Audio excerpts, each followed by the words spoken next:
Sahana Vavatu Sahano Bhunaktu Sahaviryan Karavavahai Tejasvinavadhitamastu ma vidvishavahai. Om Shanti Shanti Shanti Narayanam Namaskritya Naram Chaiva Narottaram Devi Saraswatim Chaiva Tato Jayamudirayet. Good. Welcome back. We've been going for several classes through this sequence of 3 chapters, this dialogue between Draupadi and Yuddhishthira, focused on this issue of destiny and fate. We've seen that all in quite elaborately. In the first chapter, Draupadi complains to Yuddhishthira, what's going on? You lived a pious life. Duryodhana has lived a corrupt life. Duryodhana is living it up at the castle, at the palace, and you're stuck here with all of us in the forest. What kind of fairness is to be found in that? In the second chapter, Yuddhishthira replied. His basic response is, you can't reject the teachings of the ancient rishis and all of our ancient teachers who have explained all of this properly.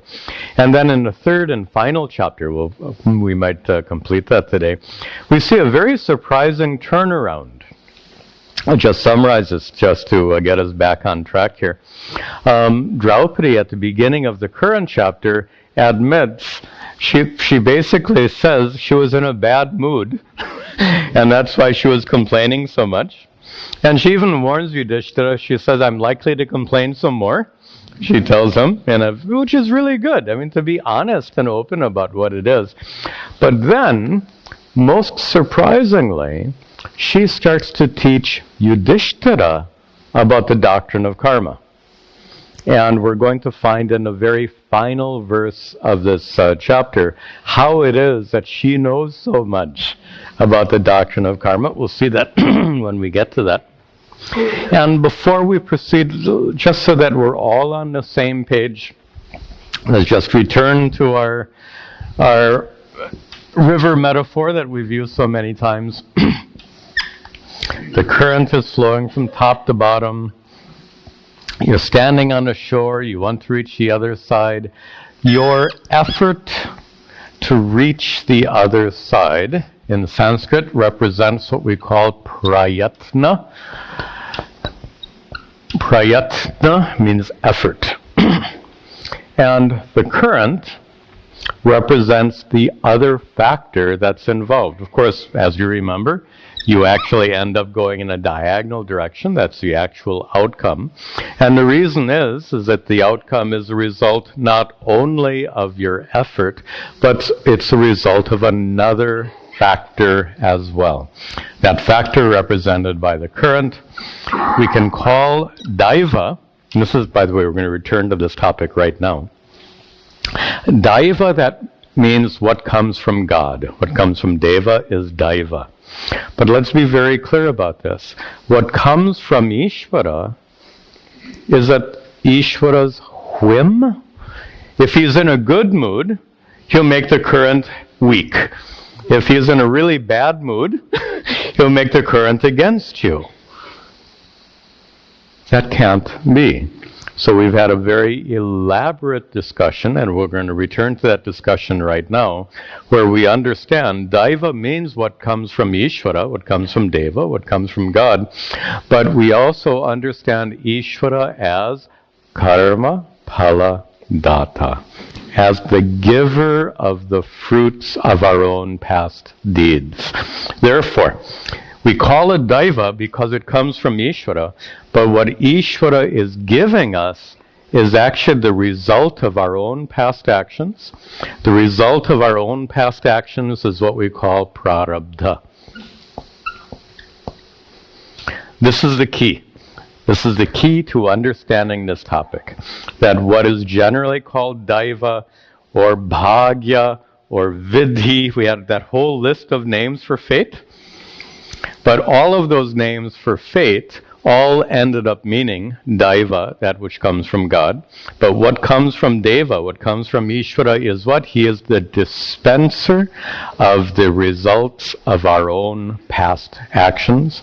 The results of our own past actions we call prarabdha karmas. Okay, with that introduction, we can pick up the thread. Excuse me. So we continue here, and again, what we're in the midst of is, surprisingly, Draupadi is giving Yuddhishthira a very powerful discourse on the doctrine of karma. Continuing where we left off. Yadhyayam purusha kinchit yadhyayam purusha kinchit kurute vai shubha shubham kurute vai tadhatra vihitam vidhi tadhatra vihitam purva karma palodayam kurma palodayam. Yat hi ayam purushaha. We have to break the words apart. Yat hi kinchit, whatever. Purusha kurute, whatever a person does. Shubha ashubham, whether it is a good action or a not so good action, whether it conforms to dharma or goes against dharma. Conforming to dharma means those actions which promote your growth and the growth of others. Against dharma are the actions which impede your growth or impede the growth of others, which are simply actions which are helpful or harmful. That's the simplest way of, well, it's a complicated question. We ask, what is dharma and adharma? The simplest answer to that is actions which are helpful are dharmic, actions which are harmful are adharmic. Here called Shubha and Ashubha. Shubha is a synonym for punya, punya karma, good karmas, and Ashubha is a synonym for papa, the so-called bad karmas. So whatever action a person does, whether it is a good karma or a bad karma, tad vidhi, she addresses Yuddhishthira vidhi. This is a verb of command, and it's not the polite verb. It's like when you're having a conversation with someone and you really want them to listen and understand, you say, "Are suno." Listen, as opposed to, if you want to say something really politely, you say, "Suniena." So there are polite ways and forceful ways of speaking in all Indian languages. Even in English, we manage that. So here, the point I'm making is the Sanskrit verb she uses is that forceful one. Suno. She addresses her husband with that forceful verb, vidhi. Understand this, Yuddhishthira. Understand what? Tat purva karma pala udayam. So he's talking about whatever the first half, whatever person did, and whatever person did in past lives. We have to set the context for this verse. We haven't done so. The context of this verse is talking about prarabdha karma. Therefore, whatever actions a person has done, whether they're good or bad actions, whatever they've done in a past life, vidhi, O Yuddhishthira, understand that they are purva karma pala udayam is the compound. Those past actions, udaya, give rise to the karma pala, the results of actions which were purva, which were done in previous lives.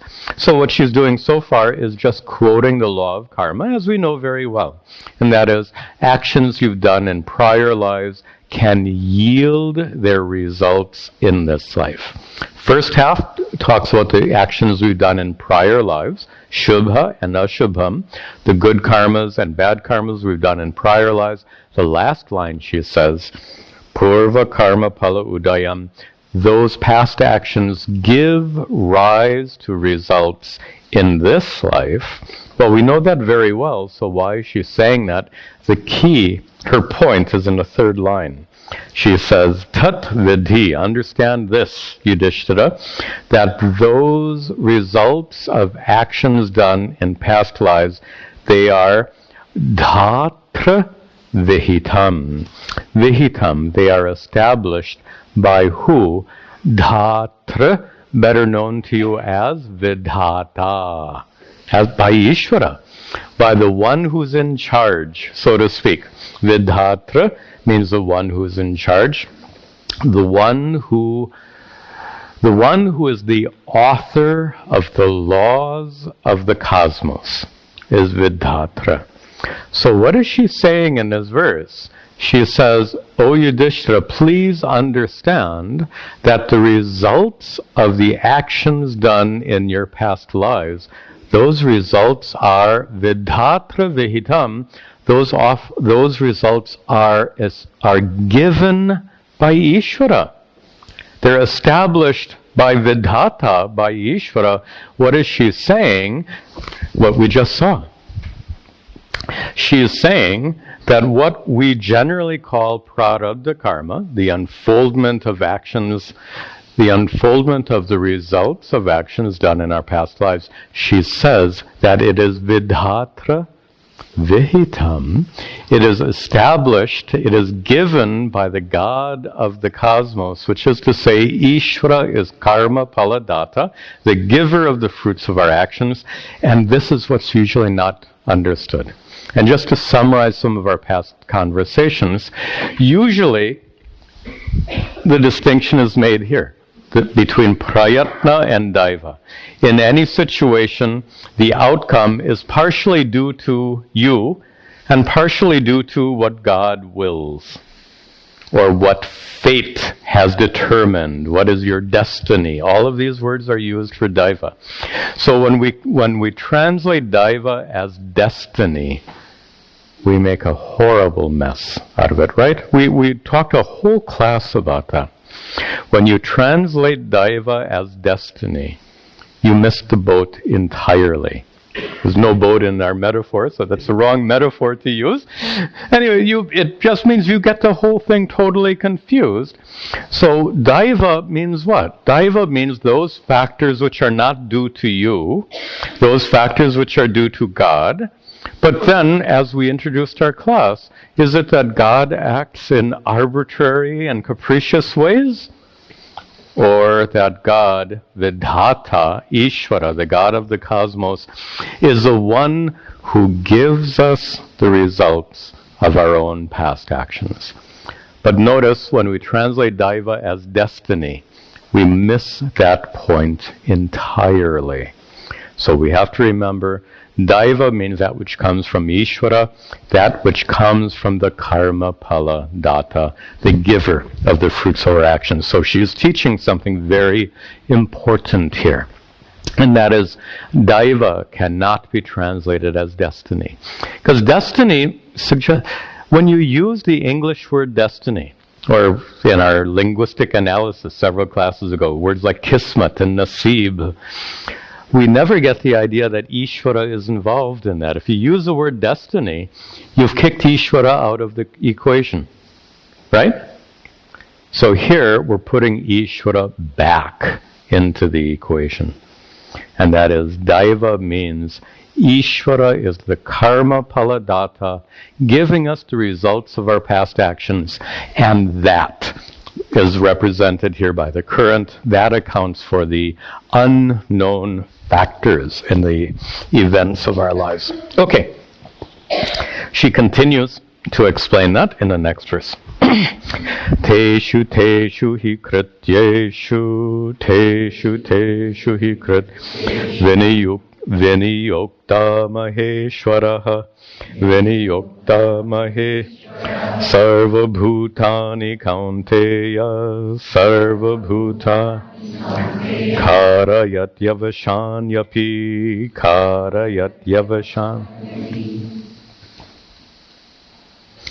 Start in the second line.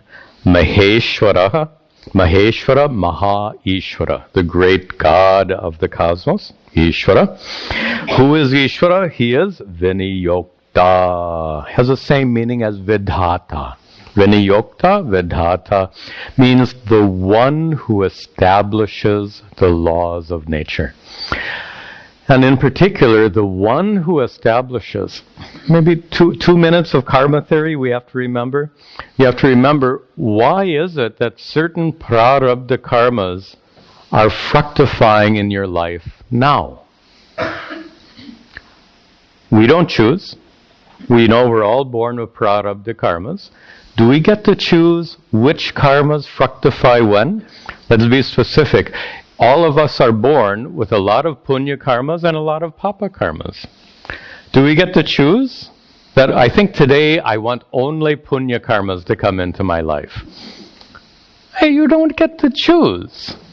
Who is it that determines which prarabdha karmas unfold, fructify in your life? And when? Well, we would say that those prarabdha karmas fructify according to the law of karma. That's the correct answer.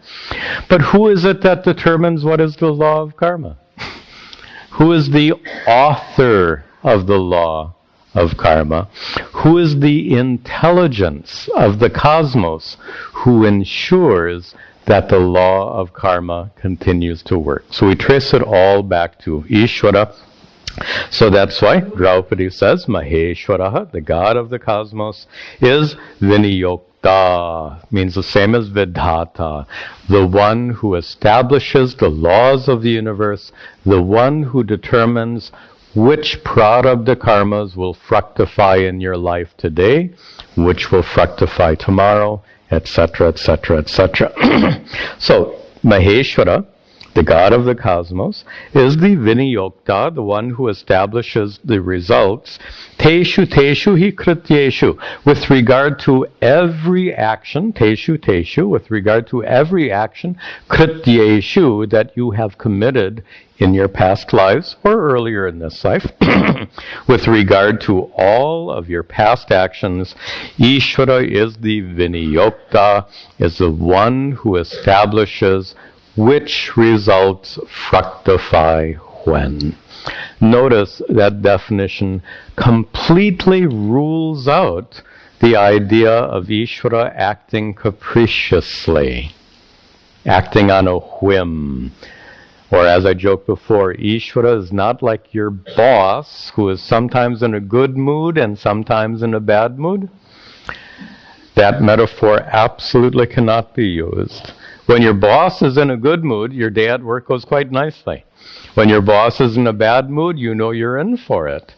Ishvara is in the same way. When Ishvara is in a good mood, we have a good day. When Ishvara is in a... You get the point. Ishvara doesn't have moods. Ishvara doesn't have whims. Ishvara is karma phala data, the one who gives us the fruits of our own past actions. And those okay. In fact, not only the results of past actions, even the results of current actions. Remember our discussion of the doctrine of karma. We said that every action has two results, drishtapala and adrishtapala. The drishtapala is the immediate seen result. The adrishtapala becomes the prarabdha karma. So even with regard to drishtapala, if I drop the glasses, there's drishtapala. It falls. Notice we could say, Ishvara is the Viniyokta. Ishvara is in charge of making the glasses fall. Why? Ishvara is the author of the law of gravity. Sir Isaac Newton is not the author of the law of gravity. If he were, it means before Newton lived about 400, 500 years ago. Before Newton's time, did apples fall up?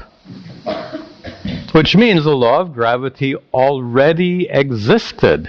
So when I ask who is the author of the law of gravity, who designed the law of gravity, who created the law of gravity, the God of the cosmos. So literally, when I drop the glasses, we can say Ishvara makes the glasses fall. Vinayokta. So this is an example of Ishvara being in charge of Drishtapala, the immediate seen results. And as we've just discussed, Ishvara is also in charge of Adrishtapala. Remember the difference? Drishtapala is what happens here and now. Adrishtapala is what happens later. Those good and bad karmas that affect us later. Ishvara is Vinayokta with regard to both. Ishvara determines the results of our current actions. Ishvara determines the results of our past actions. And he says, Kaunteya, O son of Kunti, referring to her husband Yuddhishthira, O Yuddhishthira, Sarva Bhutani, all beings, all creatures, all people in this context, Karayati Avashani Api. All people are Avashani, literally helpless. They are Karayati, they are caused to act. All beings, Sarva Bhutani Karayati, all beings are caused to act helplessly.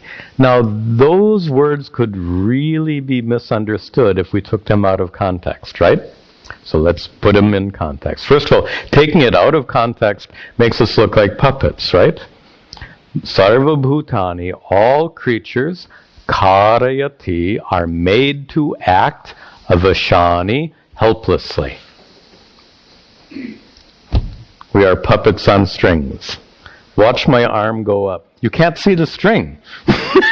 But there must be. Because Ishvara is causing all things. This is the deliberate misinterpretation of these words. Put it in context. We'll come back to our picture here. Here you are. You're trying to swim across. You're swimming here. Who is making you swim at an angle? Ishvara, right? Why? Ishvara is the one determining the current. What is the current? The current is the result of your own past actions. So in some measure, you are being forced to go at an angle, and you are avasha, you are helpless. Helpless means as long as you swim in this direction, you will always go in that direction. Helpless. Is it all the way helpless? Helpless in a sense that as long as you swim in this direction, you're definitely going to go at an angle. That, to that extent, you are helpless. But are you completely helpless? When we saw this the first time, we commented that suppose you swim in this direction. Where will you go? You will reach your destination. So the verse actually says avasha, helpless. But we need to put that in context. This same teaching comes also in the Bhagavad Gita, I think in the 18th chapter. So several verses that talk about it as being like yantra rudhani. We're all like puppets on strings. But to say we're puppets on strings means we can't. Can you avoid the current? You can't avoid the current. To say we're puppets on strings is to admit that we are not the sole masters of our life, because there are other factors that affect us in life. To that extent, we're helpless. We're helpless in that there will always be a current of karma in our life. There will never be a time when there's no current of karma in our life. So to that extent, we are controlled by Ishvara. To that extent, we're helpless.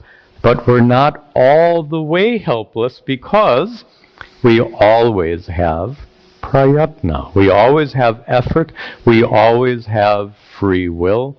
And to recall a prior discussion, I don't want to go into it today, but we've already established in past discussions that the entire doctrine of karma depends on free will.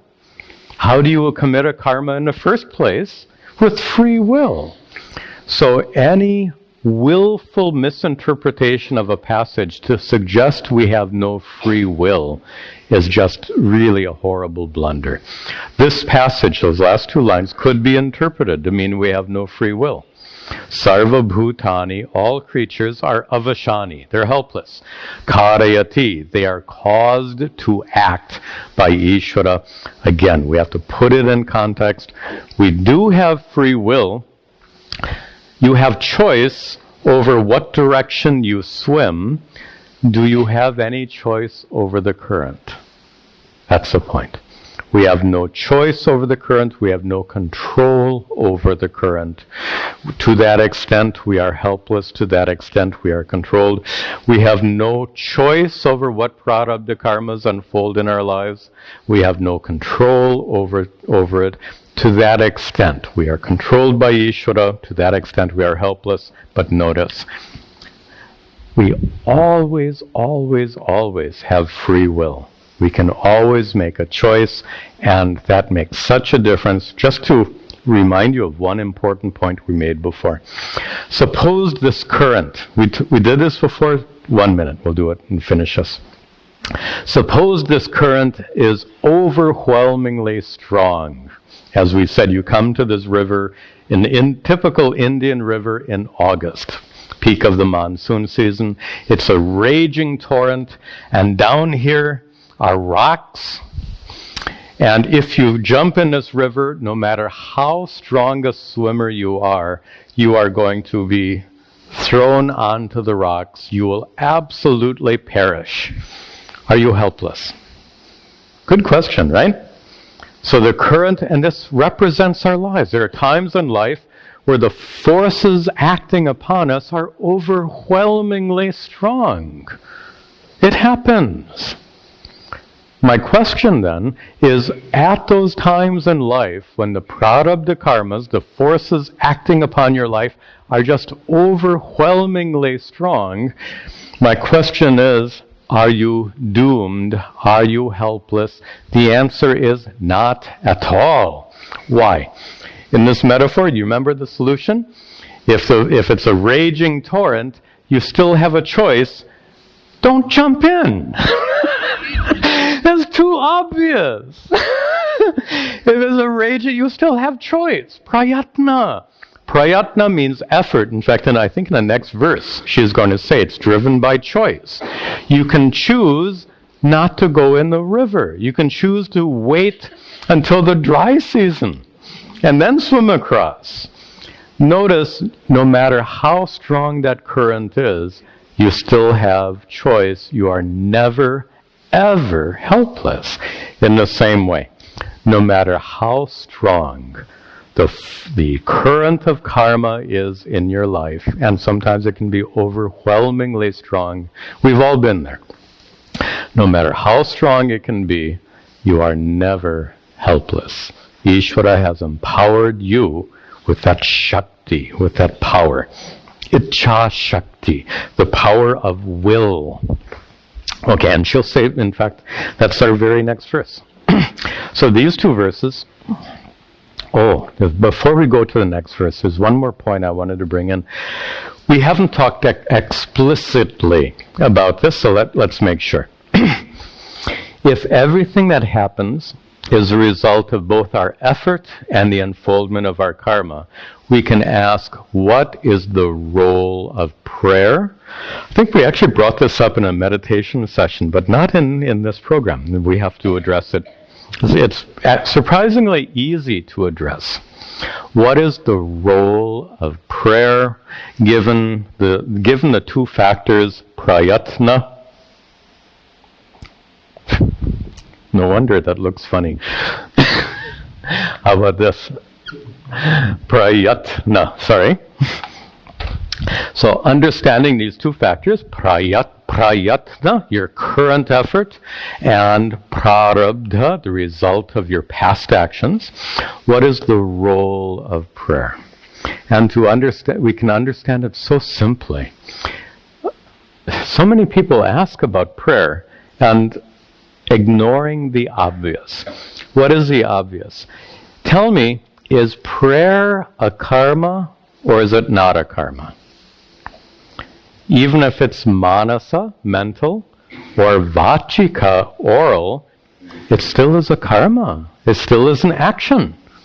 And as an action, it has phala, right? Every karma must have a phala, result. Prayer is a karma. Therefore, is it possible to have prayer with no result? It simply is not possible. Prayer is a karma.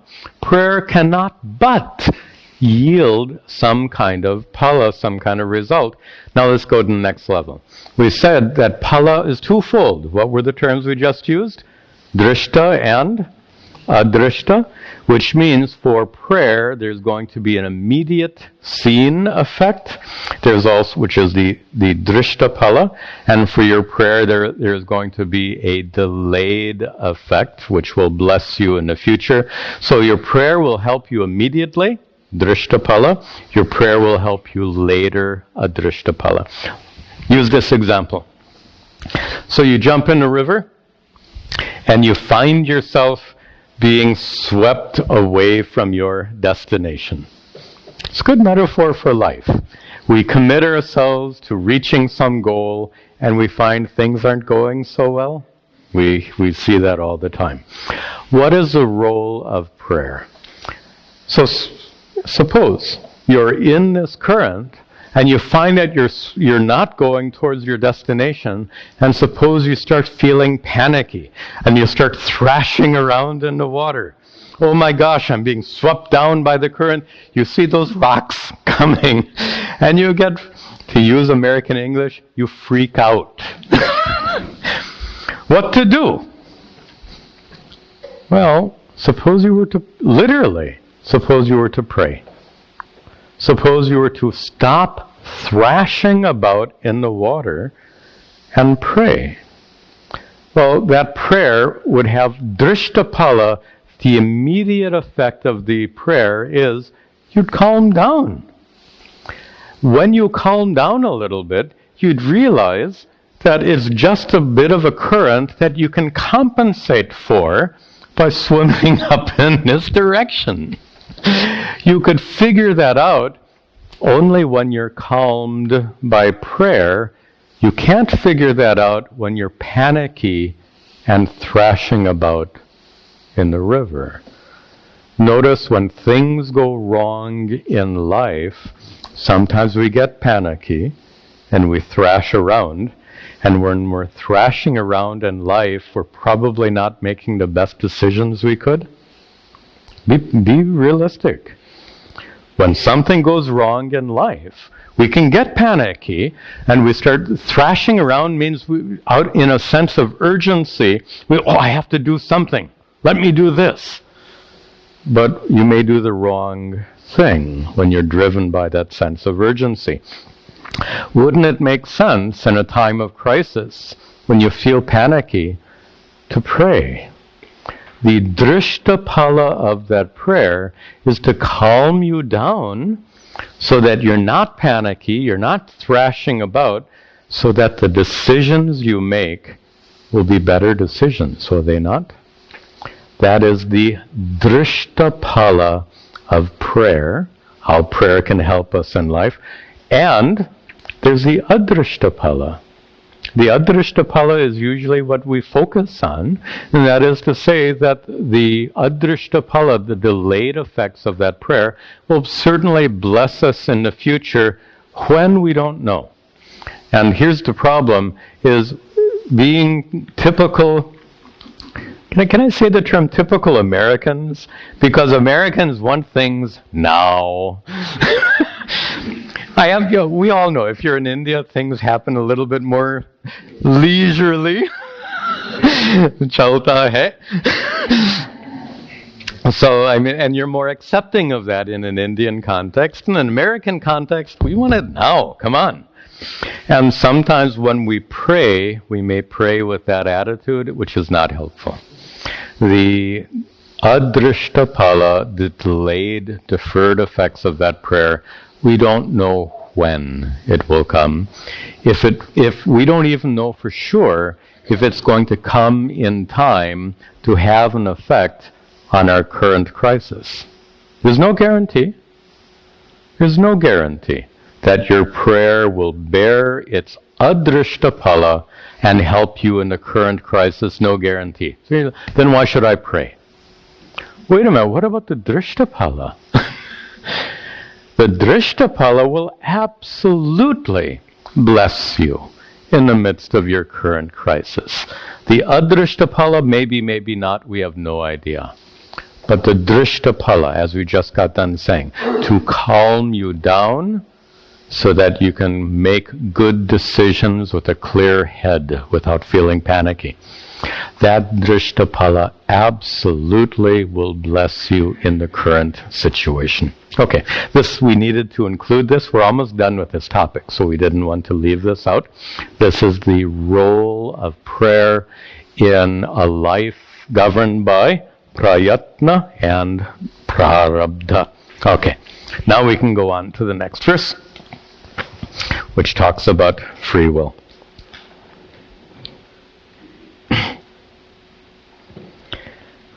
Manasarthan vinishchitya paschat prapnoti karmana paschat prapnoti buddhipurvam swayam dhiraha buddhipurvam swayam purushas tatra karanam purushas. Good. Manasa arthan vinishchitya. Prior two verses we're talking about prarabdha.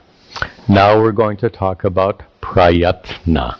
Prarabdha means the results of our past actions. That represents the current, or the current represents the prarabdha. Now we're going to talk about prayatna, your effort. Your efforts in life, are your efforts random? Hardly. We are all so deliberate in what we do in life, even little things. And in fact, it's been argued that we spend too much time being deliberate. What's an example of too much time being deliberate? You go to one of these Starbucks places for coffee. You have 85 choices. It's like, you have to make a decision, but you have too many choices. That's what I mean by being too deliberate. Point is, we are deliberate in our actions. We make choices. Our efforts are not random. Our efforts are chosen, and that's what she says here. Draupadi says, Manasa nishchitya. Nishchitya, having decided, Manasa, with your mind, having decided what? Artan, the goals you want to achieve. Having decided with your mind the goals you want to achieve, paschat, and then thereafter, karmana, with your effort, with your prayatna, prapnoti, you achieve what you want. Notice she's setting up a sequence. First comes the decision, the choice, nishchitya.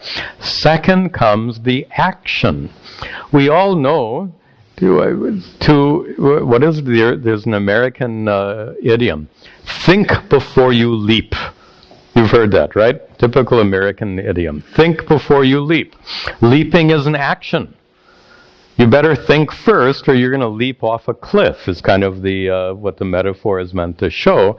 And we all get it. We all know that our actions can have great consequences or terrible consequences, so we choose our actions carefully. And therefore, paschat, having chosen the appropriate action, then what? Paschat, then, karmana, with your actions, prapnoti, you obtain. What do you obtain? Swayam buddhi purvam. You achieve what you yourself have decided to go after. Buddhi purvam. That which you decided before you achieve. She's kind of stating the obvious here. Dhiraha, a wise person, will think before they leap. A wise person will make a decision before they act. And you're thinking, of course, what's the point? Well, the point is, she makes in the last line, Purushaha tatra karanam. Purusha, a person, is the karanam, the one who is in charge. Purusha is the one who is in charge with regard to prayatna. I think we just leave it on. Okay. So, where's my other pen? So what is she saying? With regard to prayatna, who chooses? You choose. The word used here is purusha, person. With regard to prarabdha, who chooses? Deva, Ishvara. So, Ishvara chooses. Ishvara chooses which prarabdha karmas will manifest in your life. And you say, but I don't get any choice? No. You get absolutely no choice or control over the prarabdha karmas that unfold in your life at any point in time. But who gets to decide what willful actions you engage in? You have complete freedom with regard to those actions you do. So she's making a very important point. She's showing how, because of prayatna, which is chosen by you, are you helpless? You are never, ever helpless. Purushaha, what did she say? Purushaha tatra karanam. With regard to prayatna, you are in charge, not Ishvara. You have free will. We are not puppets on strings. Okay. Then, sarvam heva hate naike, sarvam heva hate. Oh, I'm sorry. Listen again. Sarvam heva hate naike, sarvam heva hate. Deshte naike varantyuta, deshte nyaike varant. Purusha prayatna jamke chata, purusha prayatna jamke. Traidham hetan niruchyate, traidham hetan niruchyate. She's really quite a good teacher. This is Draupadi teaching Yuddhishthira, and she's using one of the very powerful techniques, and that is you set up the straw man and destroy them. And she sets up 3 straw men. Straw man means an opposing, in fact we call it Purvapaksha Siddhanta in the Sanskrit tradition. What's called straw man in American English, we'll call Purvapaksha in Sanskrit, an opposing point of view. She gives 3 possible opposing points of view. She says, Sarvam eva hatena eke. Eke. Some people, just Sanskrit is wonderful. Eka means one. Ekaha is the declined and singular. Suppose you decline a dual. Ekao means a pair. The word is one, eka. Ekao means a pair. Eke means many. The word means one, but due to the grammatical ending, it means many. Eke, many people say, sarvam eva hatena. Hata is a word I don't think we've seen here before. She's going to give 3 points of view here. It's not good working.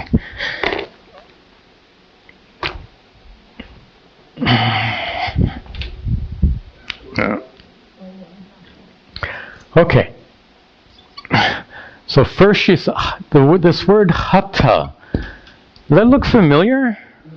As in hatha yoga? This has nothing to do with hatha yoga. The word hatha has many meanings. One meaning is force. Hatha yoga is called so because you force your body into those positions.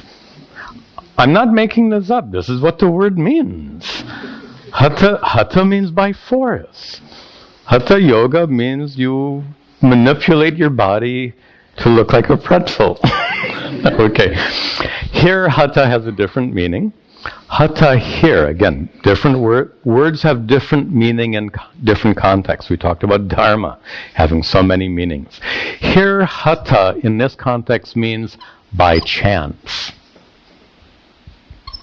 Hatha means by chance. Let's see the verse. So, eke, some people say, sarvam eva hatena. Everything happens by chance. Which means what? Random. Absolutely random. Absolutely by chance. On the other hand, dishtena eke varanti uta. Eke others varanti. Others say that what? Dishtena. We used that word dishta before. Dishta is a synonym for daiva, right? Dishta means that which is ordained. And of course, ordained by who? By God. So, some people say everything is hatha, by chance. Other people say everything is dishta, ordained by God. Remember, ordained by God is what? Your own prarabdha karmas, which are given by Ishvara. And then she says, Purusha prayatnajam kechit. Kechit, still others say everything is Purusha prayatnajam, born of prayatna, the effort of a Purusha, person. Purusha prayatnajam, the result of your own efforts. So others say everything is a result of prayatna. So she gives these three options. Traidham, threefold. Etat, this doctrine of karma is niruchyate, described. This doctrine of karma is described in this threefold way. Now, notice what she's saying in this verse. She says, some people say everything is a result of chance. Other people say everything is ordained by God.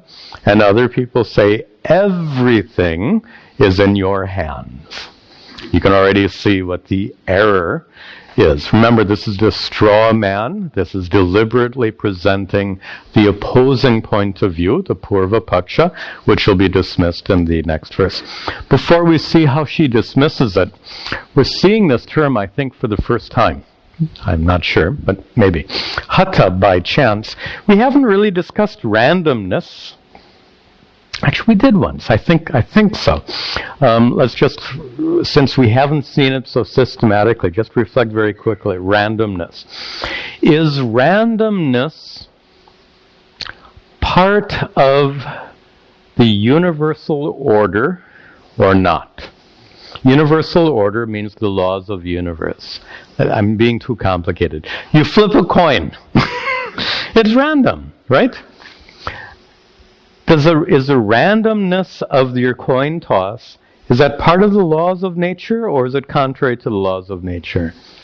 Part of the laws of nature. The laws of nature include randomness. Laws of nature are determined by whom? Ishvara. So by understanding that what we call random, can we not trace it back to Ishvara? The one who gets to determine. So if he's determining which prarabdha karmas will affect us when, you might say, oh, my karmas are happening randomly. Maybe. Because random is also part of the laws of nature. Just as that coin toss can be random, in the same way the unfoldment of prarabdha karmas in our life can be random, need not be random. Both. So in this way, we can kind of include hatha, randomness, We can include it here. That's why we haven't talked about it separately. She brings it out separately here to make a point. Some people say whatever is going to happen to you in life is random. Which means what? When you leave here, will you get home or not? We don't know. You might get halfway home and a meteorite might hit your car and you'll be just destroyed. It's possible. It's statistically possible. So, but notice what she argues here is everything is by choice. That's the problem. Then she says in the second option, some people say everything is ordained by God, which is the same thing as saying everything that happens to you in your life is a result of your past karma. Is it true? It's not true. But that's the second point of view. Everything is dishtam, everything is ordained, and again, everything is ordained according to your past actions, and we can't accept that because we have prayatna. And then the third point, she says, everything is prayatnajam. Is that true? That negates daiva, that negates prarabdha. So these are the three perspectives she examines in this verse, and then she answers in the next verse. Kinchidaivad hatat kinchita, kinchidaivad hatat kinchidheva swakarmataha, kinchidheva swakarm. Purusha palam hapnoti, Purusha palam chaturtam natra karanam, chaturtam natra. Look at the third line. Purushaha, a person, palam apnoti, a person obtains results by which of these three? Is the idea. Due to which of these three factors does a purusha, a person, palam apnoti, does a person receive results? And what she says is basically a little bit of each. Kinchit daivat. Kinchit. Some of the result is due to daivat. Due to Daiva, she used the word dishta in the prior verse. Now she uses the word daiva. So kinchit daivat, some of the result is due to daiva. She says hatat. You have to break the words apart. Hatat kinchit. Some of the result could be due to chance. And then she says kinchit eva swakarmana, swakarmataha. Some of it is due to your own action. What a perfect answer. The problem in a prior verse is taking those extreme positions. We've talked about this earlier, in fact, in the beginning of this chapter. We talked about the hazard of taking an extreme position, saying everything is in God's hands is an extreme position. To say everything is in your hands is an extreme position. To say everything is random is an extreme position. Extreme positions in life are generally wrong. You know that. So what is her answer? She says that whatever happens to us in life is partially due to daiva, kinchit daiva, partially due to Ishvara unfolding our prarabdha karmas, hatat kinchit, partially due to randomness, laws of nature. By the way, your genome, why is it you have certain genes from mother and certain genes from father? Perhaps that's random. That would be an example of something random. So partially due to randomness. And finally she says, kinchit swakarmataha. And partially due to your own karma, due to your own actions. What a balanced perspective. Avoiding these extreme positions that everything is in your hands. Everything is in Ishvara's hands. Everything is random. These extreme positions are wrong. And finally she concludes, chaturtam na atra karanam. Atra, in this context, chaturtam, a fourth, na chaturtam karanam, there is no fourth factor. There is no fourth cause. There's only these three, and a combination of these three determine the outcome of our life. This verse actually has one more line where it says, Kushala pratijananti, Kushala Ye tattva virusho janaha, Ye tattva virusho Kushalaha, skillful people, pratijananti, understand this. Understand what? That all three of these factors affect us. And intelligent people, she says, ye tattva virushaha janaha.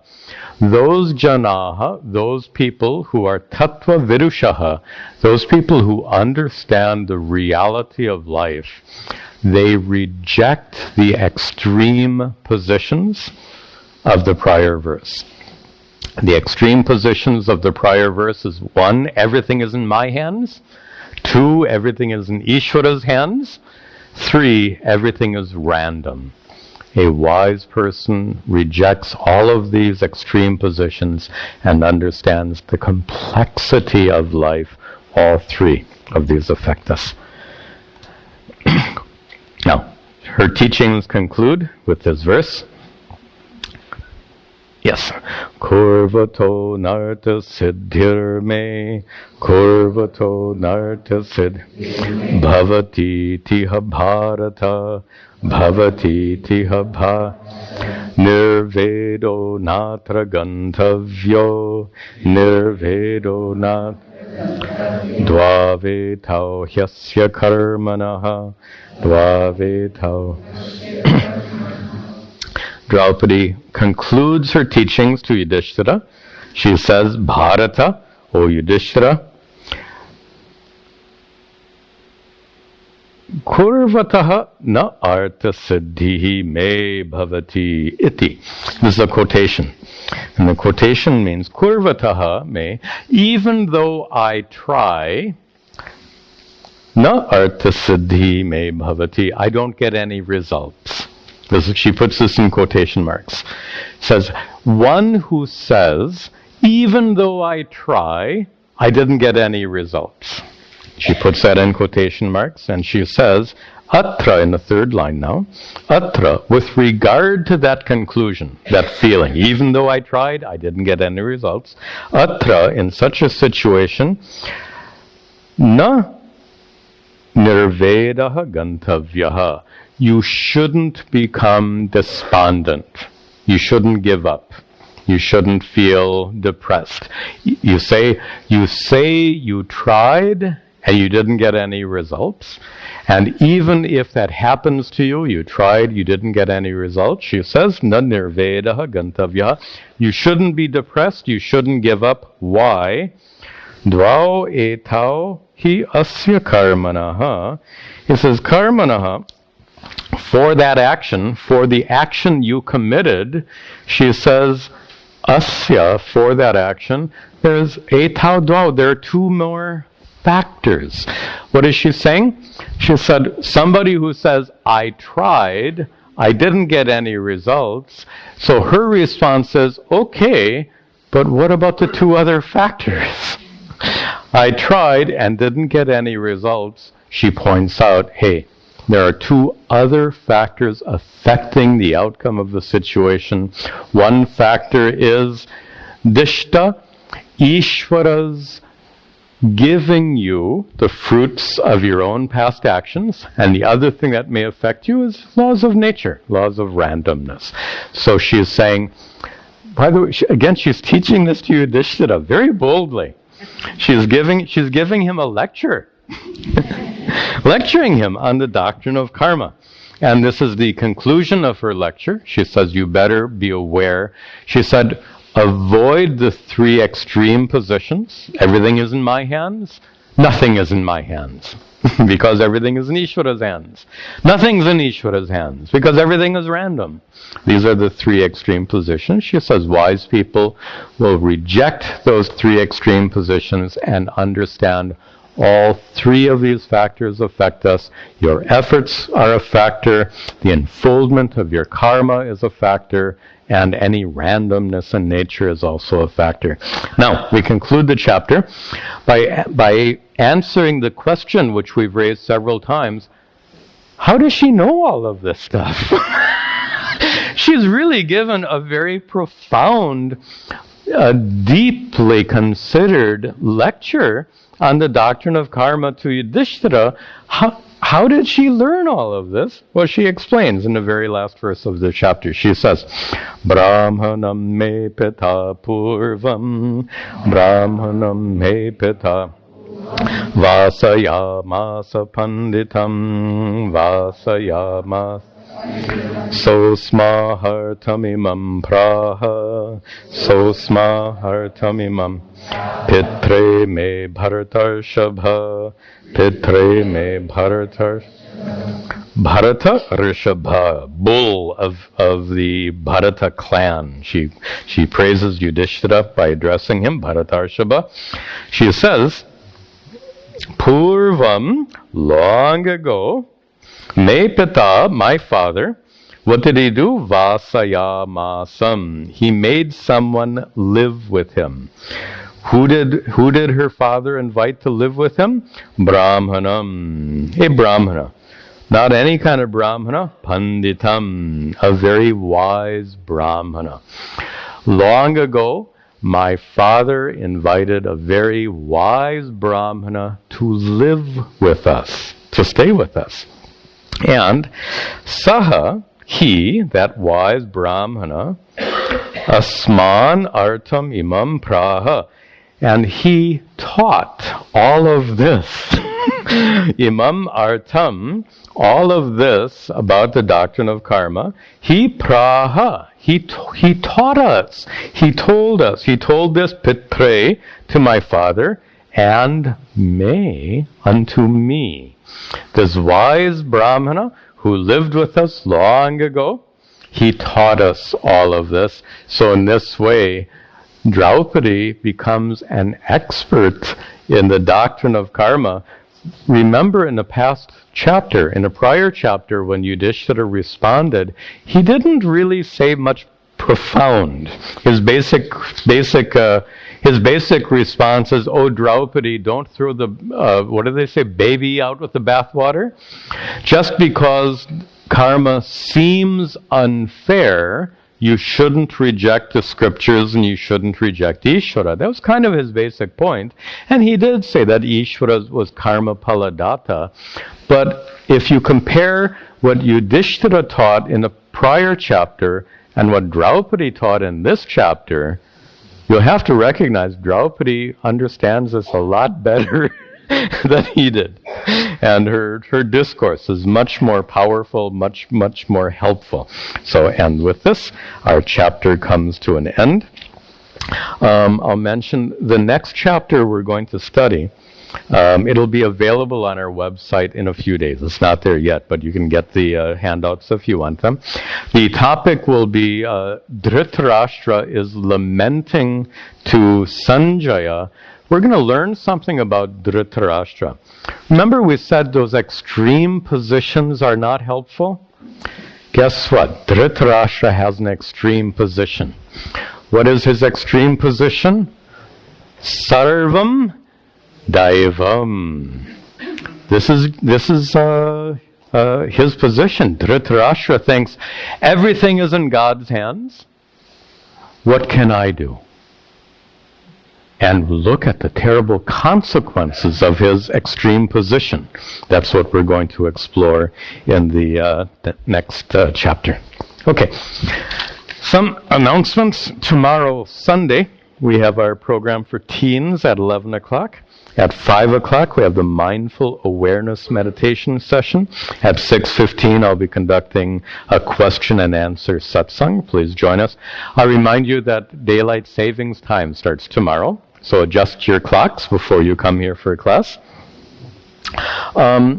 Some of you were here, actually some of you were not here last week for our Mahashivaratri program when I announced a new program that we're just starting to develop right now. Give me just 1 minute to describe it to you.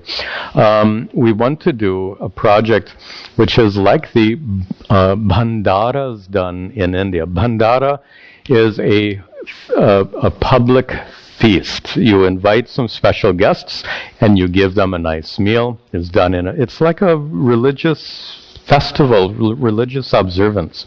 Very beautiful. It's done with chanting and mantras and a lot of nice things. And of course, there's good food.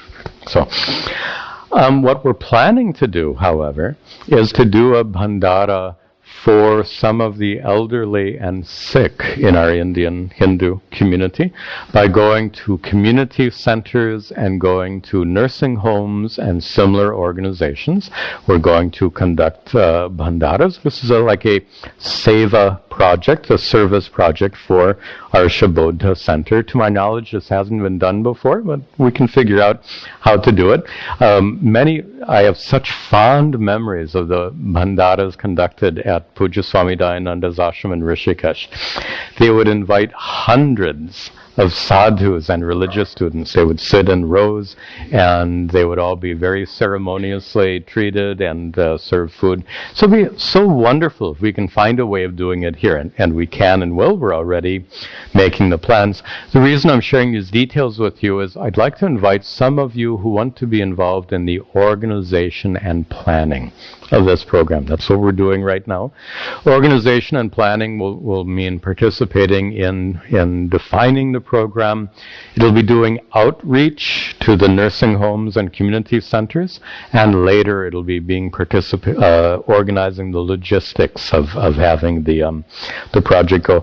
So my request to you is, if you would like to be involved in the organization and planning of this Bhandara program, please contact me immediately, because we're very actively in a process of planning.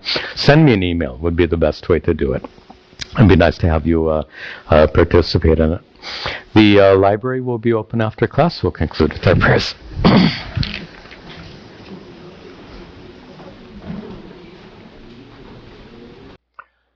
Om Sarve Bhavantu Sukhinaha Sarve Santu Niramayaha Sarve Bhadrani Pashyantu Ma Kaschid Dukkha Bhag Bhavet Asato Ma Sadgamaya Tamaso Ma Jyotirgamaya Mrityorma Amritangamaya.